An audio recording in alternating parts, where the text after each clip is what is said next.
ब्राह्मण, बकरा और 3 चोर की कहानी। एक गांव में शंभु दयाल नामक ब्राह्मण निवास करता था। एक बार वह हवन आदि करने एक यजमान के घर गया। उस यजमान द्वारा हवन संपन्न हो जाने के उपरांत यजमान द्वारा उसे एक बकरा दिया गया। ब्राह्मण जब वहाँ से चलने को हुआ तो उसने बकरा अपने कंधे पर लाद लिया। बकरे को कंधे पर लादे ब्राह्मण चला जा रहा था। मार्ग में 3 ठगों ने उसे बकरे के साथ देखा तो बकरा हथियाने की योजना बनाने लगे। योजना अनुसार तीनों ठग ब्राह्मण के मार्ग में थोड़ी थोड़ी दूर में खड़े हो गए।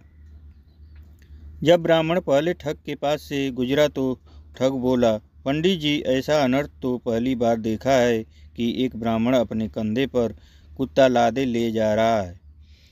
यह बात सुनकर ब्राह्मण क्रुद्ध हो गया और बोला, दिखाई नहीं देता है तुझे एक कुत्ता नहीं बकरा है। ठग बोला, पंडित जी, एक कुत्ता ही है। यदि आपको नहीं मानना है तो मत मानो, किंतु मानने या ना मानने से वास्तविकता बदल नहीं जाएगी। ब्राह्मण आगे बढ़ा तो उसे दूसरा ठग मिला।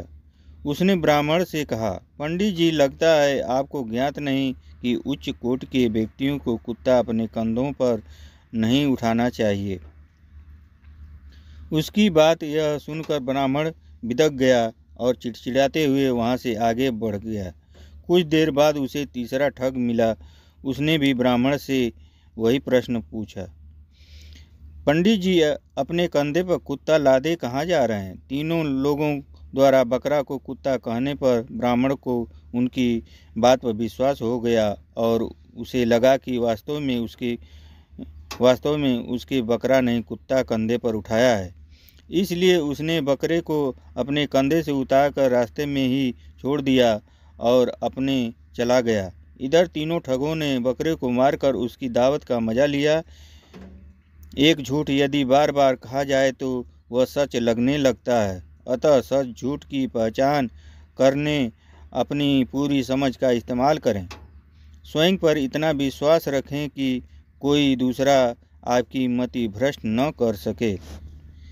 फ्रेंड्स, आपको हिंदी स्टोरी कैसी लगी? आप अपने कमेंट के द्वारा हमें अवश्य बताएं। हिंदी स्टोरी पसंद आने पर लाइक और शेयर करें। ऐसे ही अन्य कहानी पढ़ने के लिए हमें सब्सक्राइब कर लें। थैंक्स।